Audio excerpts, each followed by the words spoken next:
It's March of 2019, and for Janel Grant, it's already been a tough year.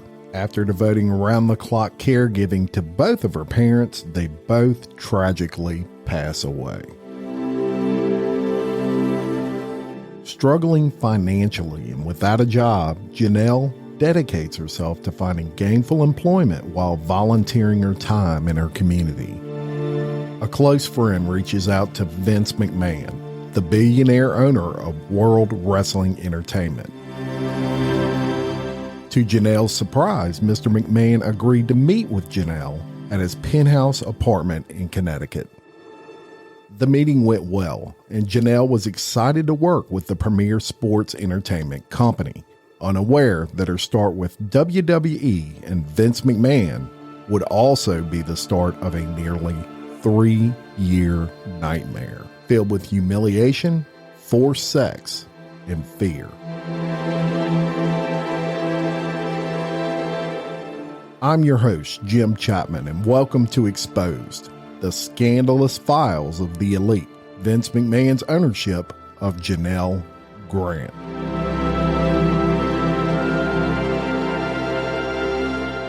So before we start, I want to give everybody a warning. Look, this is a graphic one. If foul language offends you, sexual situations offend you, turn this podcast off. It's not for you. This is a really graphic episode. It's also important to mention this is a lawsuit that has been filed by Janel Grant, and it has not been adjudicated. Mr. McMahon has not been found guilty of anything. I'm going to give you the facts as they are laid out in the actual lawsuit that was filed January 25th of 2024, just a few days prior to this recording. I will tell you that all of the facts I'm about to give you as they are laid out by Janel Grant are disturbing. This is probably one of the most graphic podcasts I've ever done. So we're going to start at the beginning of this saga, and it starts in March of 2019. Miss Grant was dealing with profound grief following the loss of her parents. She cared full-time for them. She was their sole caretaker. And after her family passed away, Miss Grant dedicated herself to finding gainful employment. During this time, Miss Grant often ran into Mr. McMahon, Vince McMahon, owner of WWE's, two personal assistants in her building, one of whom was a former grade school classmate of Miss Grant's. Miss Grant's closest friend in that building, y'all, was the resident manager. That individual, we'll refer to her as resident manager. They were similar in personality, and they kind of bonded over stories of adversity. During this time, they were very involved in community initiatives in that building together. And resident manager, she was aware Miss Grant was suffering financially and struggling. And she knew that Miss Grant was trying very hard to obtain employment. So in March of 2019, Miss Grant remained unsuccessful in securing that long-term employment, even though she was, going out every day and she was hitting the streets and trying to get jobs. They just weren't prevalent at that time. And so resident manager, she offers to help Miss Grant, and she suggests to her that, hey, I can reach out to Vince McMahon in case he could assist. He might have something for you, a job for you with the WWE. And the WWE was and still is a huge, giant company with,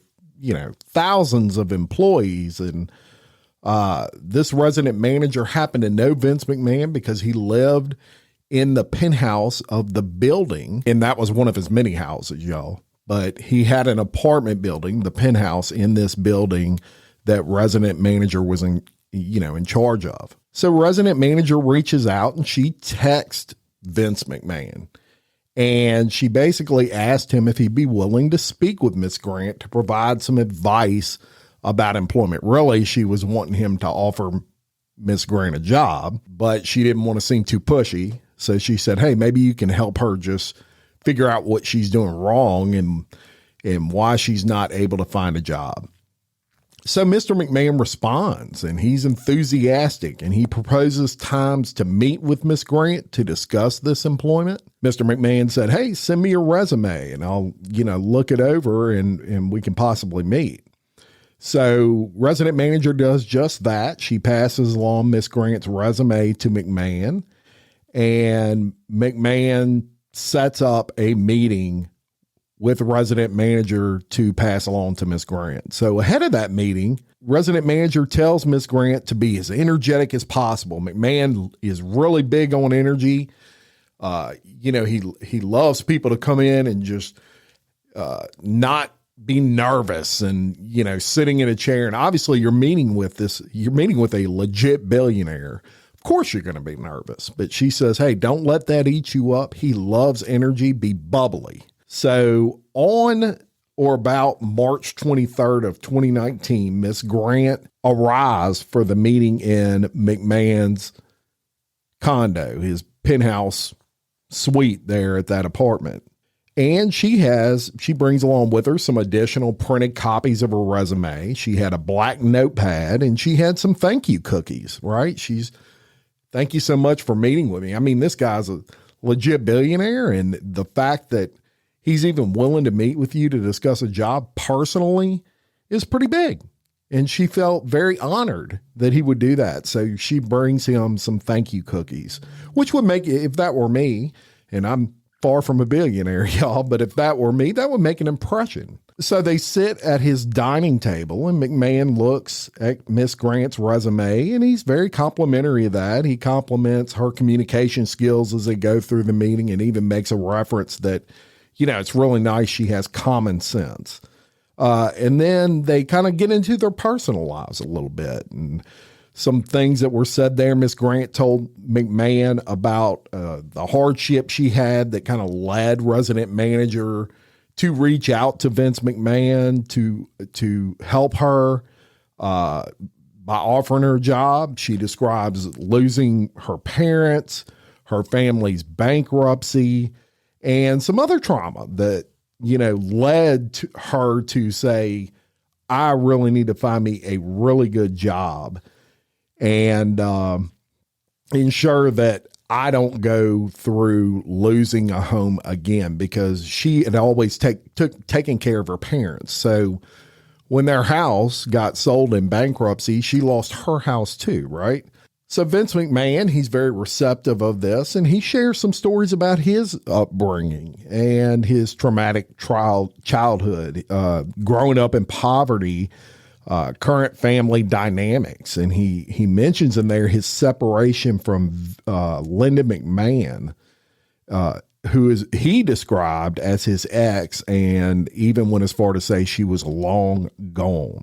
He even added that his marital status is an arrangement on paper for business purposes, and that he lives a quiet, isolated existence outside of what he does with WWE. So at the end of that meeting, McMahon tells Miss Grant that he didn't just want to give her a job, but give her a life, and that he would find a place for her in WWE. Imagine that feeling, y'all. You've been looking for a job for a while. You're really struggling financially. You appear to be a really good person. Here's the owner of the largest sports entertainment company in the world, and he's basically telling you you're hired. Obviously she's excited, and she's actually a little bit stunned. And Miss Grant says that she didn't know how to thank him for possibly changing her life.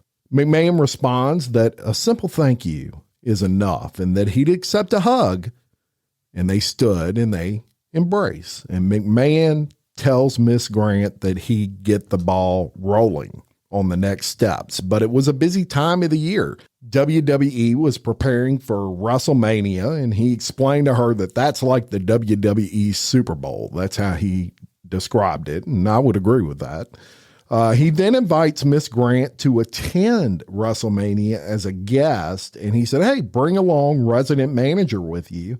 And he even added that he would personally select their seats so they could have the best experience possible.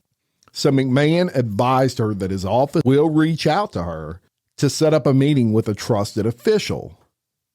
And It's referred to in the documents as WWE Corporate Officer Number 2 at WWE headquarters. And after asking her if her cell was the best number to reach her, he shares his personal cell phone number with Miss Grant. He walks her to the door, and get this is a grooming technique, y'all. He hugs her again and he whispers in her ear, "So good." It's exactly what he said. So good. Now, why did he do that? Well, I would submit to you that he was grooming her, and he was trying to see what her reaction would be. Now, this is a soft whisper.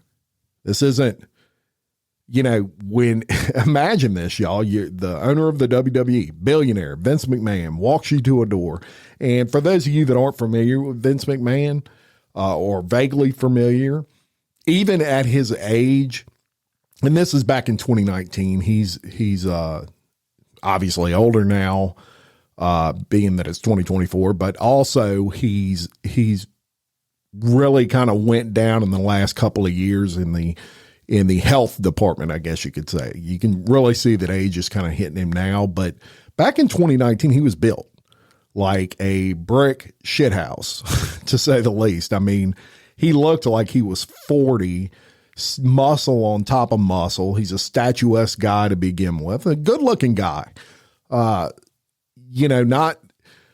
someone that didn't take care of himself. He's got a ton of money. You're a single woman. But all of that, even taking into account all of that, Miss Grant had none of this on her mind.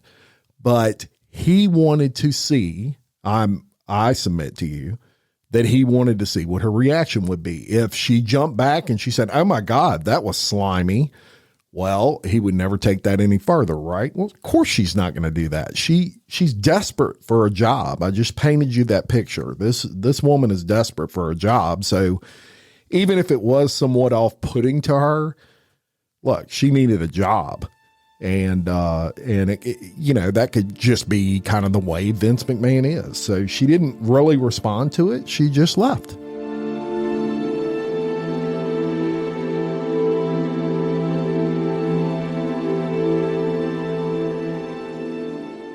So on March 31st, 2019, the day before Miss Grant was scheduled to meet with WWE Corporate Officer Number 2, McMahon unexpectedly, kind of out of the blue, invites Miss Grant to come back to his condo, and he says, "I'm going to give you some pointers on meeting Corporate Officer Number 2, right?" He's going to kind of tell her how this guy is that she'll be meeting with and how she should act, and he's going to help her out. Well, I submit to you another thing here. Vince McMahon owns the WWE. If he wanted her hired, she's hired. Period. It wasn't even necessarily necessary that she meet with Corporate Officer Number 2. He could just hire her. I submit to you that he had already spoken to Corporate Officer Number 2, and this was a planned thing. And it was also a planned thing that he asked her to come back so he could, quote unquote, give her tips on meeting with that corporate officer. He wanted her back in his condo, right? So she arrives, and McMahon gives a huge embrace to her when they walk into the room and suggests that they sit on the couch. Now, it quickly became clear that McMahon had no intention on giving her pointers for an interview except for a single direction.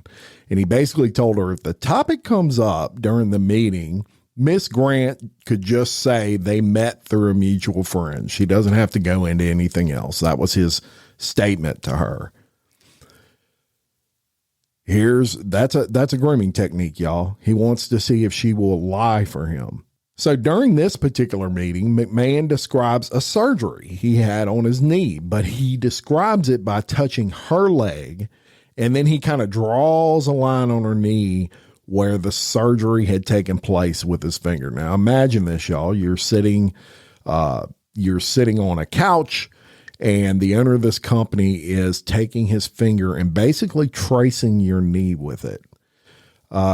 He stated that similar to rehabbing an injury, Miss Grant can't let scar tissue build up inside her from trauma, and he tells her her vulnerability is a gift.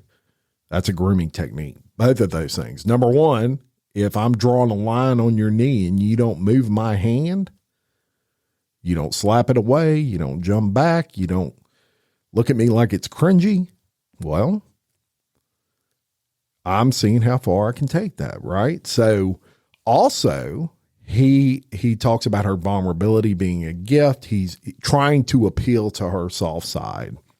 So McMahon also explains that people are intimidated around him and afraid to touch him. McMahon adds that he is an affectionate person and he likes to hug and stars for physical affection. He then takes Miss Grant and he kind of says, let me give you a tour of the condo. And they go all around this condo and he's trying to impress her. Y'all, that's what he's trying to do. And he hugs her goodbye. And get this, when he hugs her, he whispers in her ear, feels so good. There it is, the second time.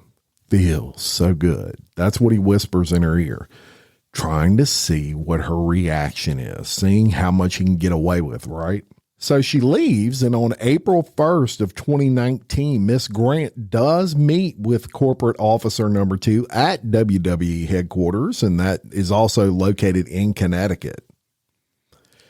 And it was just a short meeting, and corporate officer number 2, he barely asked her any questions.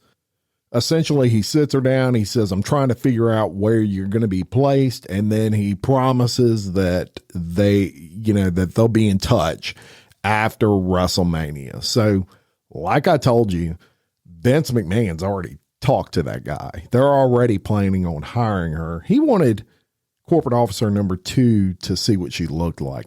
Vince McMahon showing off his trophy right here, his next conquest, if you would, to WWE corporate officer number 2. So later that day, Miss Grant texts McMahon and she's very enthusiastic and she describes her meeting with that corporate officer. And she also commented on a dinosaur skull that she saw on McMahon's office wall. Just small talk during these texts. And look, already kind of inappropriate, right? They're having small talk through text. This guy owns the company. Kind of weird. He just met this person. It's not like they knew each other, but she comments on, during this conversation about that dinosaur skull, and McMahon's response is, by the way, if you're a bad girl, the T-Rex will eat you. Probably a little inappropriate, Vince. Then he says, seriously, Janel, whenever you land in WWE, you will be a credit to the organization. And that was kind of their text back and forth to each other that day. Then on April 7th of 2019, Miss Grant and resident manager, her friend, were provided with a VIP experience at WrestleMania. Look, that's huge, y'all. You're talking about thousands of dollars worth of value on that. And it included private transportation in a black SUV. And that was all arranged by Vince personally. And per McMahon's instructions, Miss Grant, she took notes about her impressions from WrestleMania. So he tells her, look, when you're there, let me know what your thoughts are, how you enjoyed it, that kind of thing. That's not out of line. That makes a lot of sense. Because it was her first time attending the event, and he was looking at that as an opportunity to get a view of WrestleMania for someone's eyes that may not be that much into wrestling. So Miss Grant, she kind of leaves and she is just overwhelmed with emotion. WrestleMania is indeed the Super Bowl for them, and it is a huge production, and she's just blown away by all of this.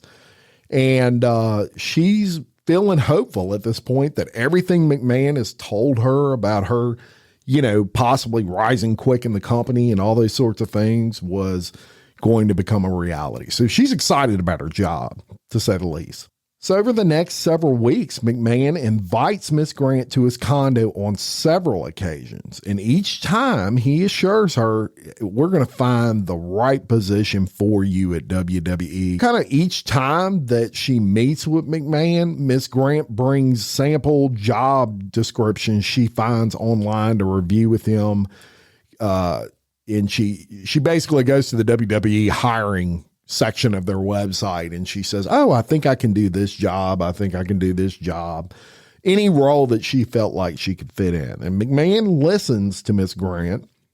He asks her some questions and he kind of points out qualities that she has that he described as rare gifts. He talks about her goodness.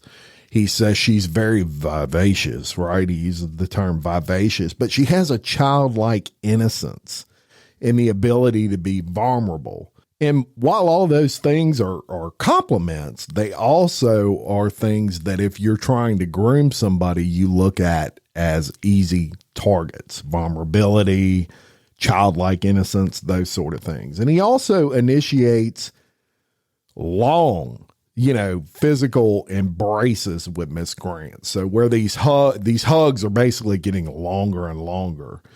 And he tells her that he trusts her and that he can be himself around her, and how he'd opened his home to her. And, this is proof that I trust you, right? He keeps using the word trust. And there's a reason for that, because he wants her to feel like anything she says that occurs with him would be a total violation of that trust. And he, in her mind, he trusts me so much and I don't want to lose that. So during one visit to the condo in April of 2019, McMahon did not greet Miss Grant when she entered. Basically, she knocked on the door and he says, come in, right? And she walks in the door. She doesn't see him. And he calls her to his master walk-in closet. So he's got this big giant closet in that condo. He says, hey, Janelle, I'm in here. And she walks in there. And as soon as she turned the corner, he kind of walks out of that walk-in closet and he's wearing only his underwear. Only his briefs, y'all. Nothing else on. So as soon as she turned that corner, he's standing there like that, basically. And she's shocked. So she turns around and she says, oh my God, I'm so sorry. I thought you said to come in here. And he kind of laughs and he says, turn back around. And he hands her a shirt and he asks her for help with the buttons. He is, again, seeing what her reaction would be. You notice that every time she's meeting with him, he's kind of taking it one step further. So she takes the shirt and she's helping him button it.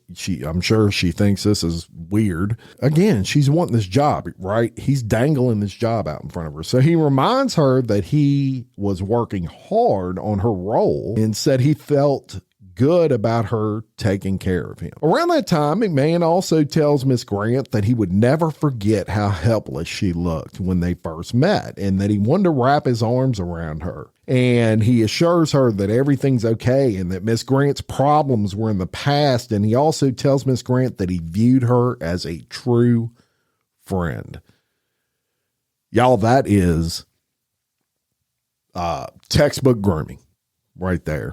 However, he does advise her during this particular meeting that people at the WWE could never know about their closeness, or else rumors were going to fly and threaten them. They'll start talking about us and it'll hurt our friendship, basically, is what he's saying. And he says, Miss Grant, you're a very beautiful woman. And if people know that we're close, they're going to automatically assume that some tomfoolery is going on, right? So we never need to tell anyone about our relationship. So he also emphasized that the circumstances could jeopardize the company. If it gets around that we have this relationship that you and I have, it could hurt the company as a whole, and we don't want to do that. But he tells her, he says, look, I have an attorney on speed dial And he's the best of the best at making problems, including people who become problems, go away. So he phrases it as if, people start causing problems with me and you, I can get rid of them. But that's not really the point he was trying to get across. He was trying to get across to her that he has attorneys on speed dial that can basically make you go away, meaning her.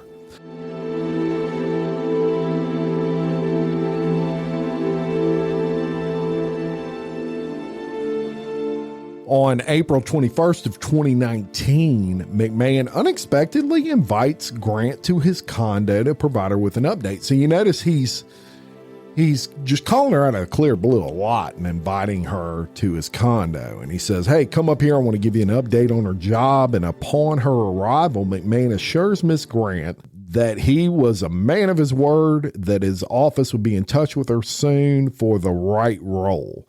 So you're basically a month out from that initial meeting. She still ain't got a job, but he tells her it's coming. It's coming. They're going to be in touch with you soon. And as soon as she turned to leave, get this, Mcmahon grabs a large black electric massager and he tells Miss Grant to turn around and he wants to demonstrate what this massager can do.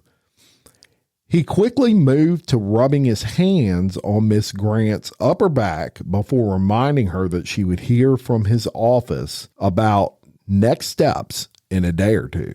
That's pretty cringy.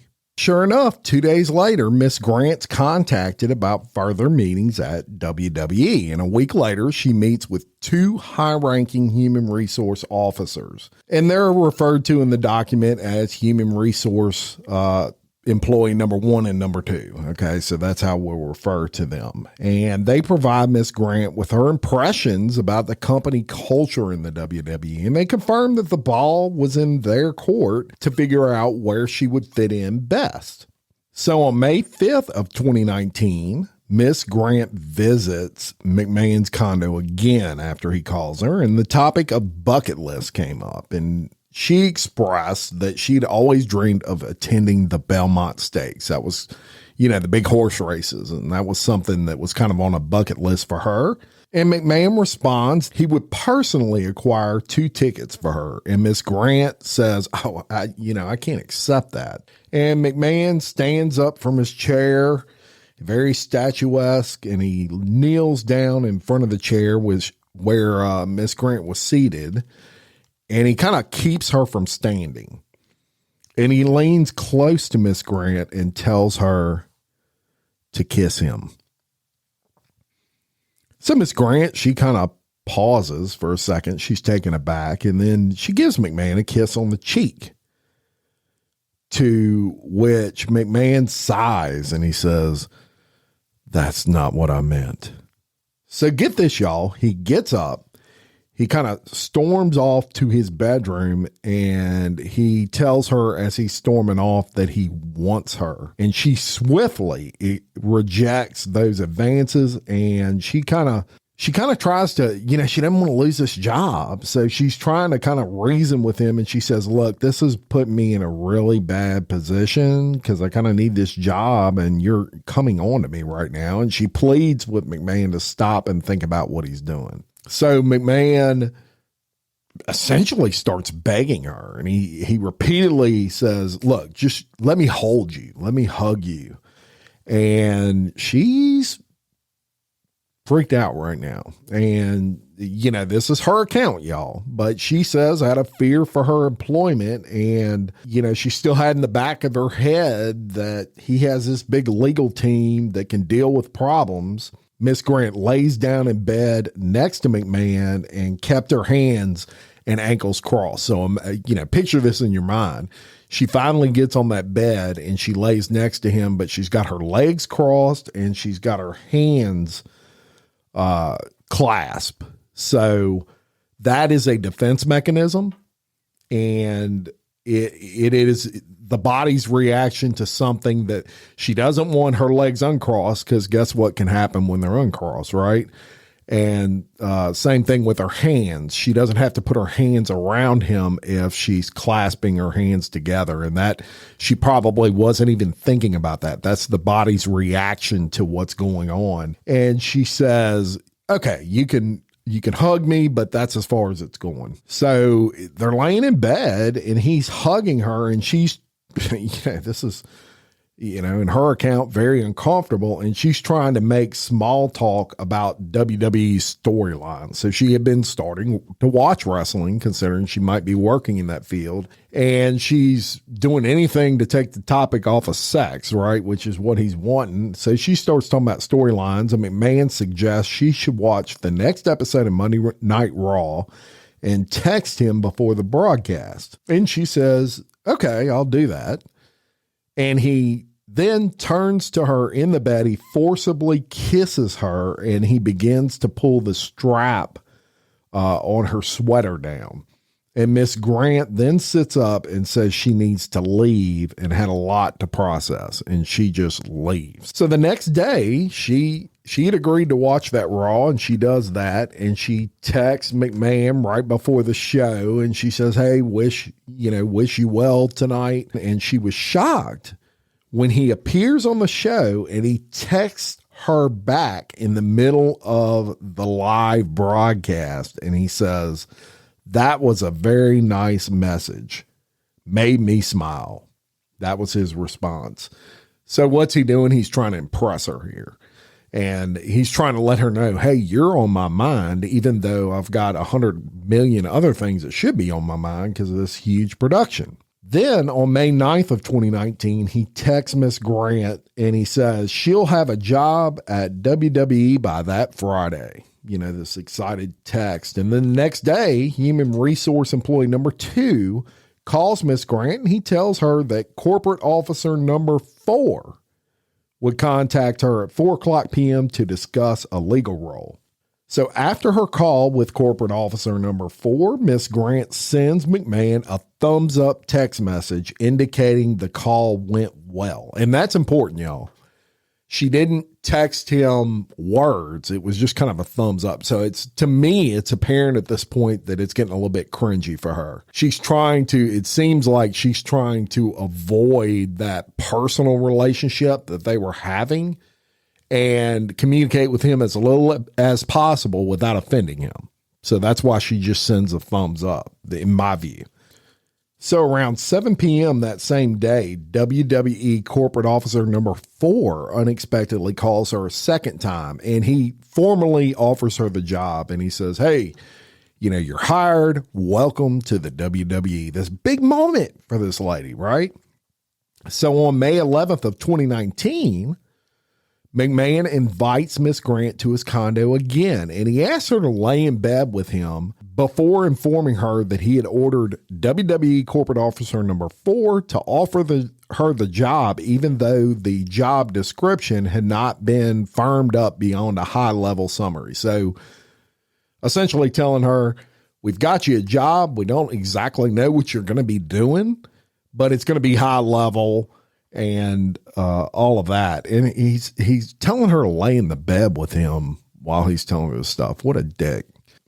Now, obviously, she's excited, this long-awaited employment and financial security that she had been wanting. And she tells McMahon that there seemed to be a conflict between his doing this and his warning to Miss Grant that no one can know about their closeness. And he kind of laughs about this and he says, it's my company. Then McMahon undresses down to his briefs. And while Miss Grant remains clothed, he begins kissing Miss Grant and inserting his hands into her pants without consent. So he starts fingering her in his underwear out of the clear blue sky during all of this discussion on her job. She doesn't really go beyond that as to what happened, but it doesn't go any further. I guess she got up, got out of the bed. So on May 16th of 2019, McMahon informs Miss Grant that he obtained 2 tickets to the Belmont Stakes, and it's scheduled for June 8th of 2019. Knight in shining armor, right? This was a bucket list thing for her. He calls her. He says, hey, I got 2 tickets for you. It's going way beyond employee-owner relationship, right?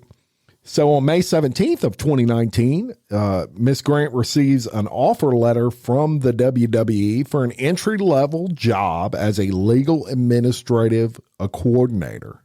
A job with a $75,000 salary to start, and she's excited, I'm sure, about this. And then on May 18th of 2019, McMahon summons Miss Grant to his condo, and she brings a printed copy of the offer letter to review with him. And McMahon informed Miss Grant that her new boss, a WWE employee who worked in risk and government relations, which is referred to as WWE employee number 1 in this document, was a decades-long family friend and confidant, similar in age to McMahon and one of a small original group. And he calls that group the Titan family. And he says they helped the WWE expand from a regional promotion to a global juggernaut. And he states that outside of his attorney, WWE employee number 1 was the most feared figure in the company because WWE employee number 1 usually fired employees. And beyond that, he kind of offers little detail about WWE employee number 1's role in WWE. Instead, he focused on that person's personal traumas, and he explains that, similar to Miss Grant, that employee had no family left, and that employee number 1's spouse passed away, and that the McMahons and WWE were pretty much all WWE employee number 1 had as far as family. He also touts that WWE employee number 1's loyalty is second to none. And he says that, hey, this guy will be able to protect you. And as he says that, he leads her to his bedroom and he looks at her and he says, please don't stop this.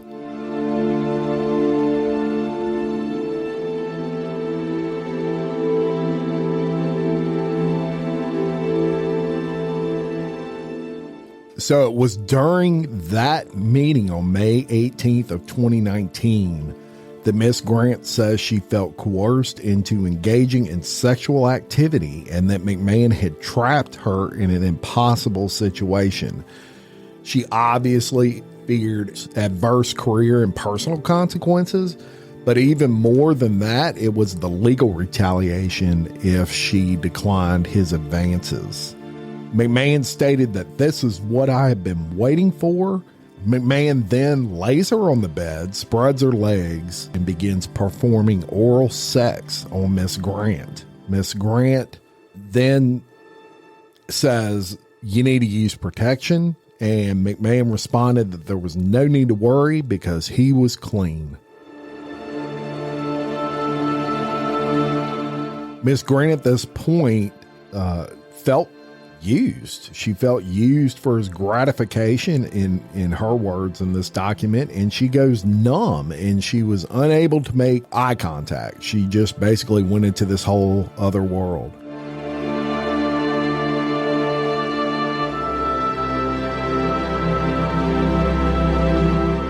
McMahon then flips on his back and says, okay, jack him off.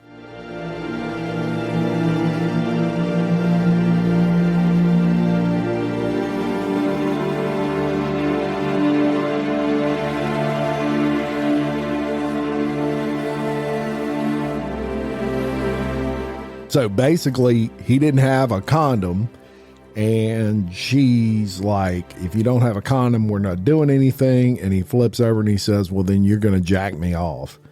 And, you know, obviously she says she was disturbed by this non-consensual sexual encounter, and she hoped that McMahon would stop advancing towards her sexually, but his advances continued and it left her to fulfill his demands or lose her job. That's how she felt. So let's stop right here for a second and talk about that. It's easy to say, why didn't she just leave? This was a single woman with absolutely no family, no kids. Both her parents died. She didn't have a job. She suddenly gets this job with a $75,000 offer after searching for a while for a job. And she was just in a tough position. This is what I think. And she felt very intimidated. This guy's a billionaire. And let me tell you something, when you got that kind of money, you can make people totally disappear. She may have been in fear of her life, not just from a legal aspect, but just in fear of her life in general. She was just giving in. She felt very pressured and scared, I would imagine. So on June 16th of 2019, the day before starting at WWE, Miss Grant attempted to shut down any further physical contacts or sexual encounters by admitting to McMahon her unhappiness and concern starting her first job in his legal department, no less, while in a physical relationship with him. So she tries to turn around on him and say, look, I mean, she's trying to let him down easy. She's saying, let's not sleep together anymore because I'm working in your legal department and I'm sleeping with the owner of the company and it's just not right. She requests that they end any physical relationship, but says we can remain friends. And that way, neither one of us are at risk. That's kind of how she voices that. And McMahon says, bullshit. He kind of refuses that, and he says that it's not ending and it did not need to, and that he did not ever envision it ending. Then he reminds her that he trusts her. And he basically says, your silence is very important, and brushed off any concerns that she was struggling with the feeling of her job was not earned the proper way. It was earned through sex. That's the way she kind of verbalized all this to him. And he says, I could care less your thoughts on it. It's not stopping. And he tells her that all she needed to do is not tell anyone and that it'll all look legit. He then kind of spins the conversation and he tells Miss Grant to focus on the positives and embrace life that was about to change for her. He says, look on the positive side. You've got this money. This is what you've always wanted. You have a job now. It's secure. And he attempts to manipulate her by emphasizing she's about to start an adventure and gain a new family with the WWE. And that will replace the family that she lost. So he's trying to appeal to her emotional side. And ultimately, Miss Grant's attempt to like shut all this down was totally thwarted, and it just didn't work. So on June 17th of 2019, she reports to WWE headquarters, and it's her first day of work. It's in the legal department, and they have this huge headquarters, y'all. It's many, many stories tall, and they have attorneys in glass offices, and they have support staff in these cubicles with low walls and tall monitors. And all this is, very impressive to her. In this particular department, it was quiet and small compared to some of the departments in the WWE. So it was easy to kind of overhear conversations, right? And Miss Grant was immediately surprised that there was not much work supplied to her. She basically got in her office and she's just kind of sitting there with not a whole lot to do. But she sees all these employees around her and they're like bogged down with freaking work. And she's just kind of sitting in this office. As a matter of fact, the only time her phone kind of overflowed was with text messages from Vince McMahon, these controlling and sexually charged text messages reminding her of both his power over her and the fact that he was watching her, surveilling her, if you will. So her work colleagues in that department, who had no idea, what was going on, they're sharing stories with Miss Grant, and they're kind of trying to help her along. And they say, hey, you can kind of shadow us and learn how we do things and all of that. But no one ever mentioned to her how unusual the title of administrator coordinator was. And she didn't even meet employee number one until her second week of employment. And WWE employee number one, he was a lively individual who frequently hung out in the legal department. Think of him as a gossip person, right? So he would go in there and hang out and tell stories of what's going on in the WWE. Anytime that McMahon's name was mentioned, WWE employee number one, and if you remember, that's the guy that McMahon said was with McMahon since the beginning and was his most trusted confidant. Anytime McMahon's name was mentioned, employee number one would turn to Miss Grant with a smile, a finger point, or a comment that drew attention to her connection with McMahon. So he was letting her know, I know y'all are fucking, right? And she got just that feeling. He even made a comment one time while they were talking about something with McMahon. He looks at her and he says, she knows what I'm talking about. And Miss Grant was taught words to live by in WWE, including we do what's in best interest of the company. Protect the business was another one. And if McMahon wants something, the answer isn't no, but rather how quickly can we make that happen? WWE employee number one also impressed on Miss Grant that job titles don't mean anything in the WWE. If you were in his inner circle, you were taken care of. That's the point he was trying to get across. WWE employee number one was seldom in the office and didn't really require a whole lot of administrative support, which is what Miss Grant was supposed to be doing. And Miss Grant reported indirectly to another WWE employee within that legal department. And that person is referred to as employee number two, who provided her with occasional projects. So every once in a while, he would give her some projects related to talent appearances and even the XFL, which is something that Vince McMahon, it was kind of a knockoff of the NFL that was unsuccessful, that Vince McMahon bought this company and tried to make it compete against the NFL. Never worked out, but Miss Grant at one point worked for the XFL division of the WWE. Now, based on her hiring alone, WWE corporate officer number 4 was on notice that there was something different about Miss Grant, and namely her connection to McMahon. He's kind of figuring out something's going on. And as Miss Grant feared and had expressed to McMahon prior, she was unhappy that the spotlight was kind of put on her before she ever set foot in the office. People are already gossiping, right? Miss Grant immediately noticed that WWE corporate officer number 4 was really friendly with other colleagues, but he was kind of cold towards her. Didn't really talk to her, almost like he knew that she didn't earn her position except for one way in his mind. And corporate officer number 4's behavior, y'all, it shifts from cold to freaking hostile. If Miss Grant walked into a room while he was laughing with colleagues, corporate officer number 4's expression would become totally blank and he would just walk away. So she knew this guy don't like me. And if WWE corporate officer number 4 and Miss Grant walked towards each other in the hallway, he would stop and he would literally change direction. I mean, she knew that he knew something was going on and that she didn't earn that job in his opinion. Colleagues, they noticed this shift in behavior as well, and some would comment on it to Miss Grant. They basically say, oh yeah, he don't like you. Look what he's doing. He's walking away every time you come around. And so she's obviously feeling very uncomfortable, but she took her employment seriously. And McMahon continued a pattern of sending these sexually charged text messages throughout the work week. So he's constantly texting her dirty shit. Let's just say that.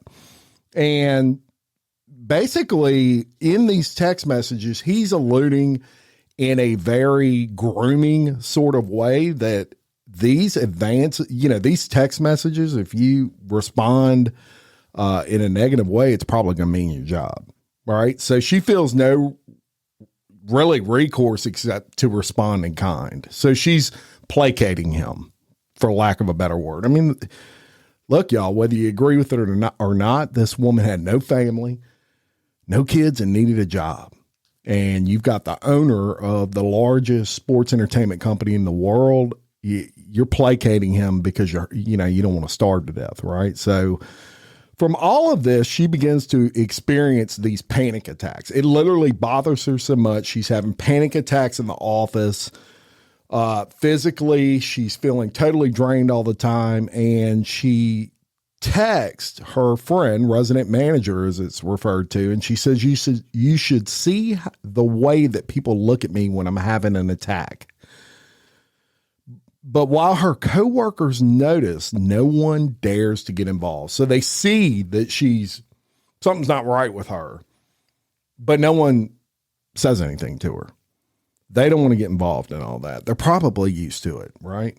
So in the summer of 2019, McMahon's presence becomes all consuming in her life. McMahon is just kind of always around her. In the office, she feels monitored and surveilled by McMahon.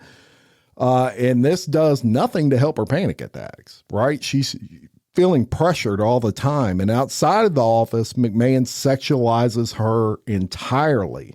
He no longer refers to her as a friend and stopped talking to Miss Grant outside of basically sexting her.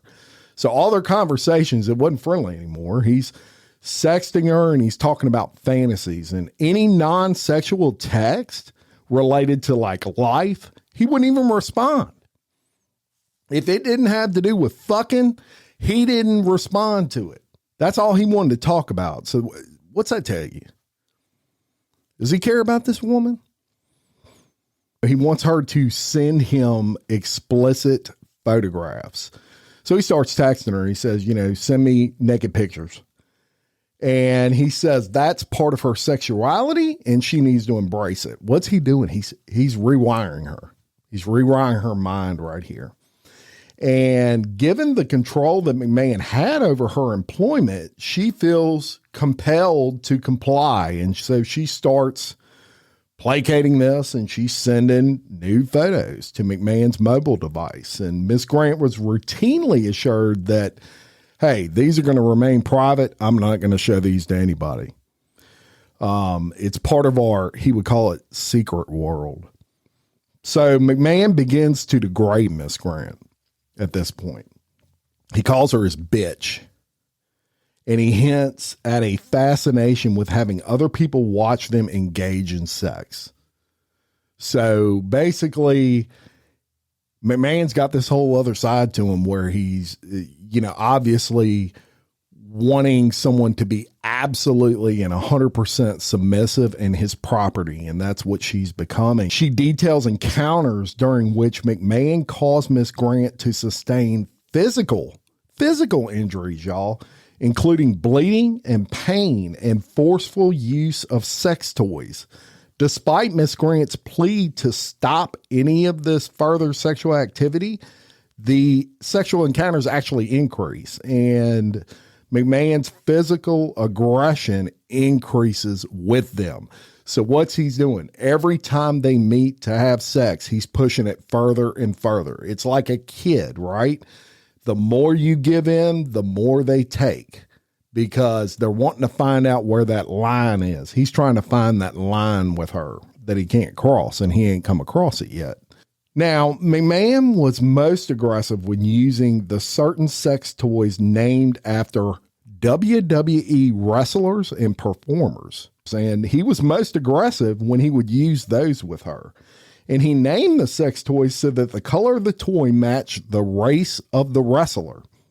For example, if it was a black dildo, it'd be named after an African-American wrestler, and a white dildo would be named after a Caucasian wrestler. So he was very color conscious with his sex toy choices of names, to say the least.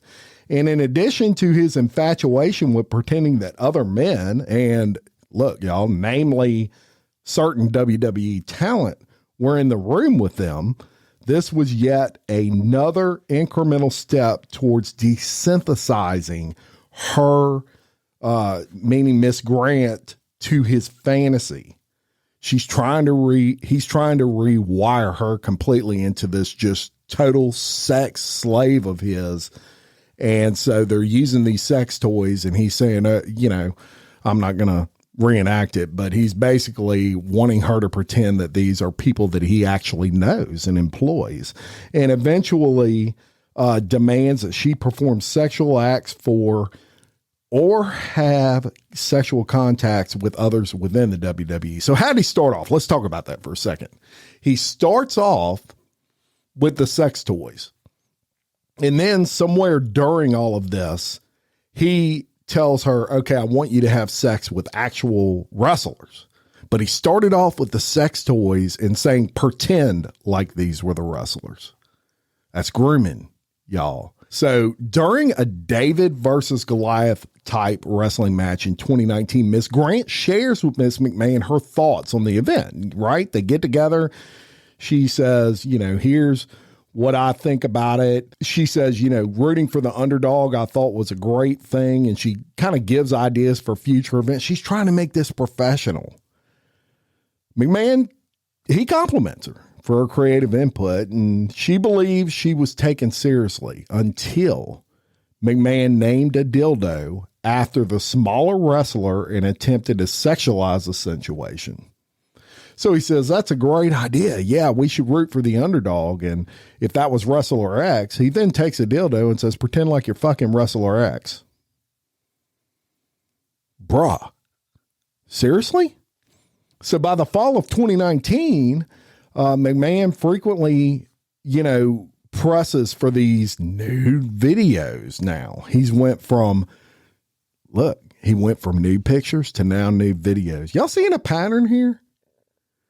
So Miss Grant says, oh, I'm not sending videos. She's kind of trying to draw a line, and he says, you can trust me.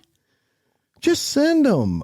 And he also reminds her of his power and influence. He even mentions meeting with the Saudi crown prince just prior to this particular text conversation. He's trying to remind her of his power. You're going to do what I tell you to do, right? So McMahon kind of tightens his grip on Miss Grant, and she starts having even more panic attacks. She begins experiencing increasingly severe physical, mental, and emotional symptoms. She can't sleep. She has dizziness. She's tired all the time. She's even breaking out in rashes. She starts losing her hair, migraines. I mean, this is not good. And it's just November of 2019, and Miss Grant informs McMahon that her doctor says her symptoms are related to trauma and ongoing stress. What do you think McMahon said to that? Well, he mocks her, of course, because she's his property. And he says, emotional trauma, my ass. However, on November 20th, he insists that Miss Grant see a physician of his choosing. So he says, your doctor's full of shit. Go to my doctor, someone that's on my payroll, right? And this physician, it's referred to in this document as celebrity doctor. And the facility that celebrity doctor operated is referred to as alternative clinic. So be aware of that. So McMahon and celebrity doctor, they assure Miss Grant that her bills at alternative clinic would be taken care of under McMahon's account. Don't worry about it. I got it. I love you. I'm concerned about you, right? And after that first initial visit, it becomes apparent to Miss Grant that McMahon and celebrity doctor want Miss Grant to remain in the care of celebrity doctor. And Miss Grant, she kind of feels pressured to do so. So he says, see, you need, and look, let me stop it right here and tell y'all something. You know why he did that? He did that because he wants to know what she's bitching about.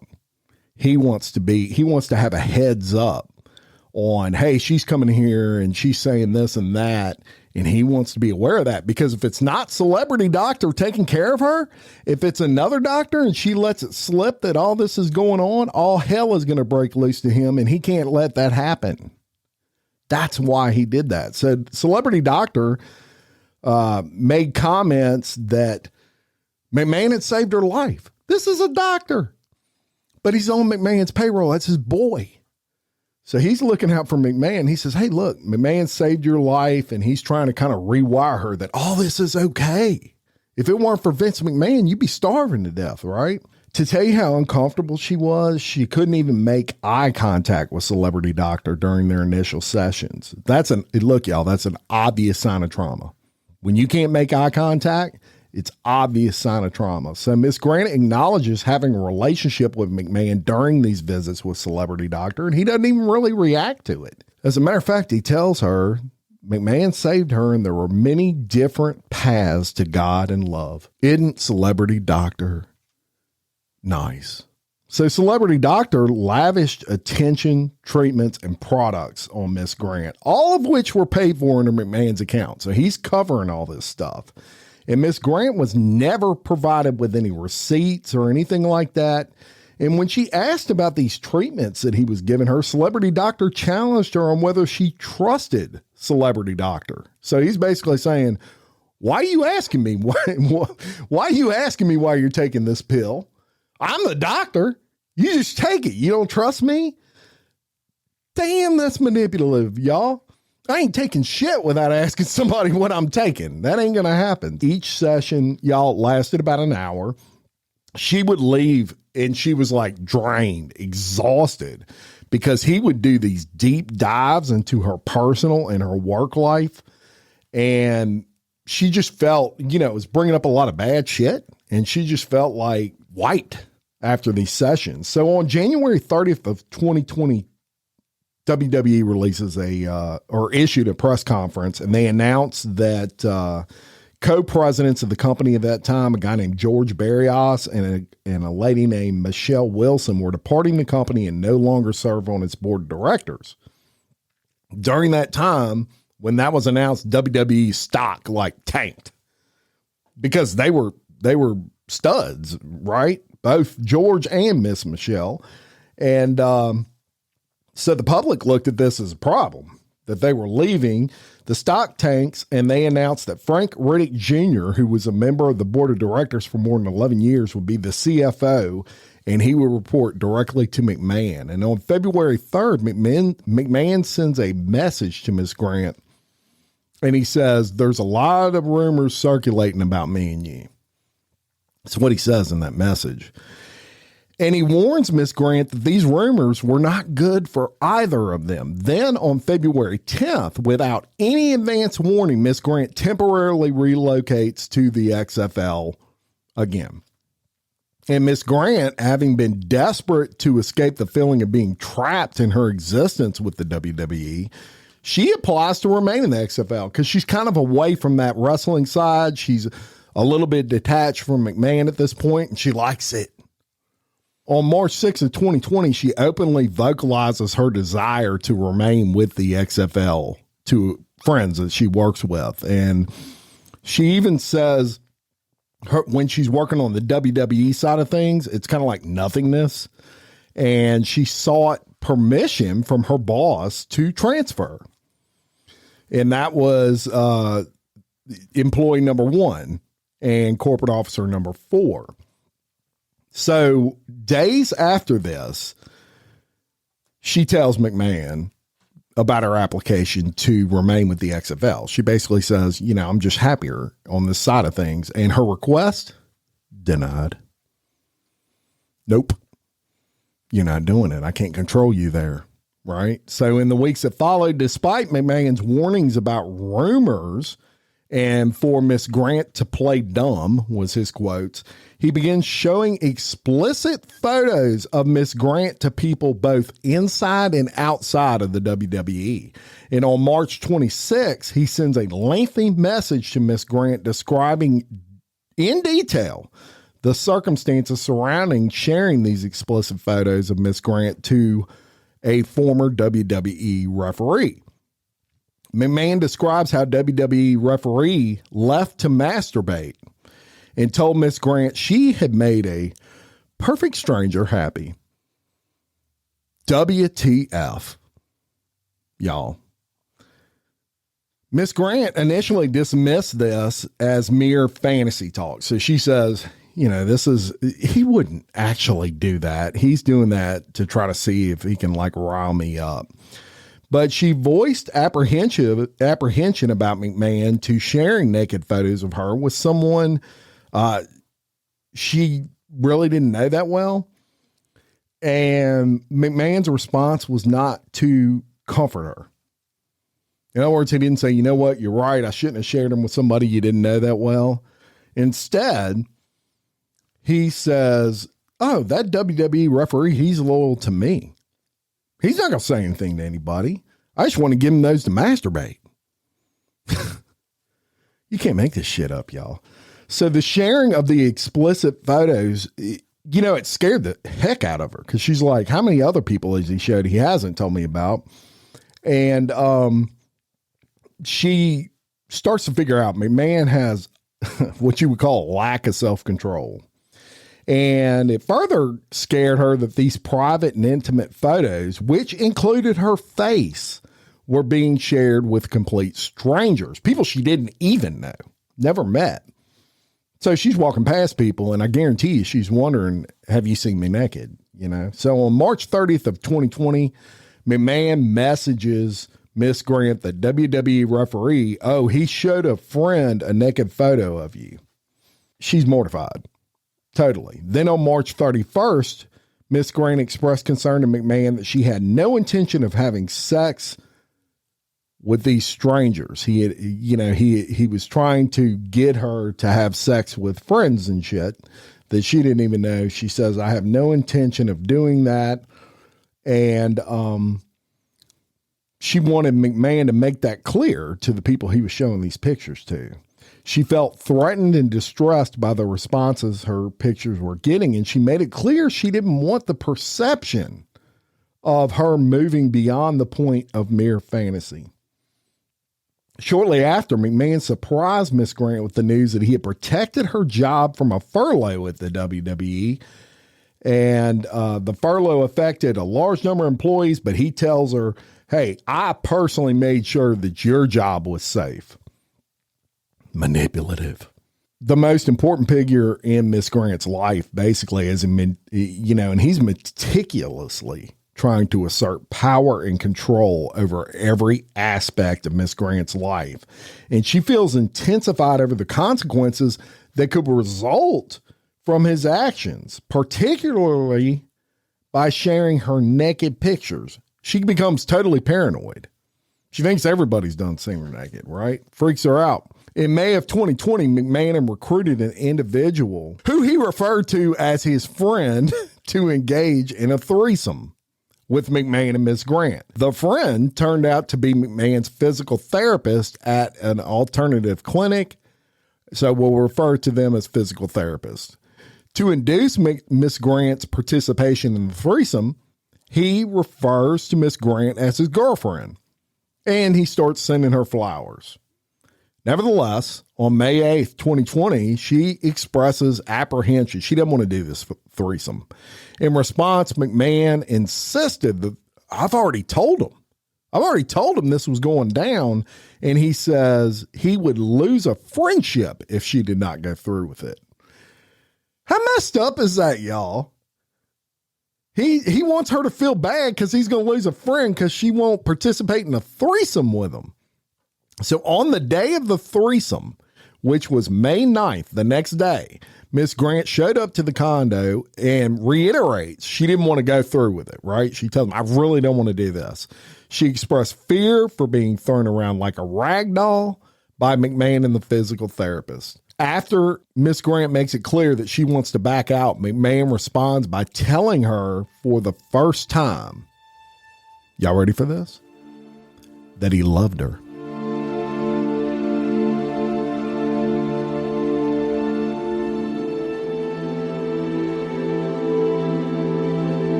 And it stunned her into silence. Stunned her. So McMahon's manipulative tactic there results in the outcome he wanted, and he leads her down the stairs to the bedroom where the physical therapist was already waiting to begin the threesome.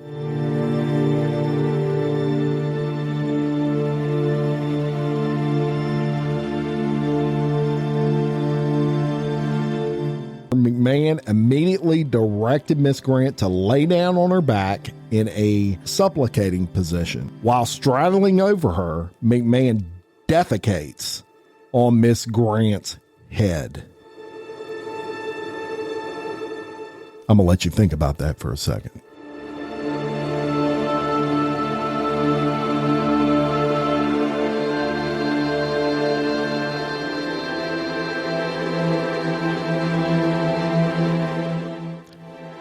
Then he leaves to shower off, but he instructs Miss Grant to remain in place with excrement in her hair and to continue performing for his friend. While Miss Grant requested protection, none was offered.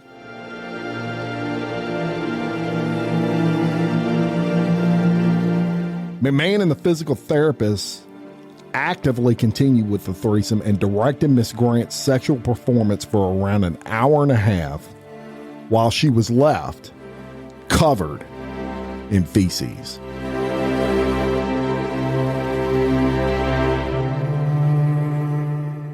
Following the threesome on May 11th, 2020, McMahon sends an explicit message to Miss Grant that further detailed his fantasies of seeing her engaged in sex with others. And I'm going to read you that text. I love it. That's you, Janel.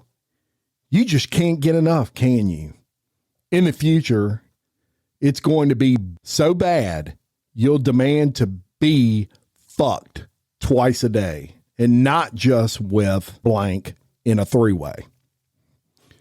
Why not let others see the beautiful, voluptuous body and watch you shake uncontrollably when you come? They'll go out of their minds. I'll find you more friends and we'll tie you up so you're helpless. I'll direct them to have their way with you any way they want. Who can make you scream the loudest? Maybe I'll just line them up and then have them squirt in your mouth. Your pussy, all over your tits and ass, all at the same time. You'll be covered in cum and we'll make you eat it all out and taste everybody's cum. The next morning, you'll be a little sore, but you're still going to want more. After all that, fucking over and over, I'll be happy.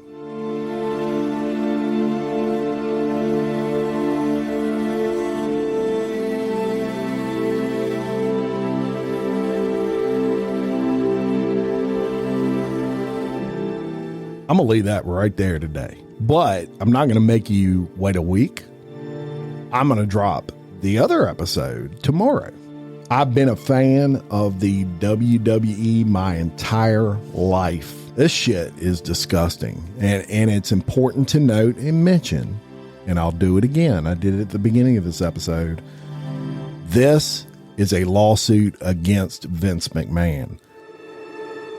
It has not been adjudicated. He has not been found guilty. It could all be bullshit.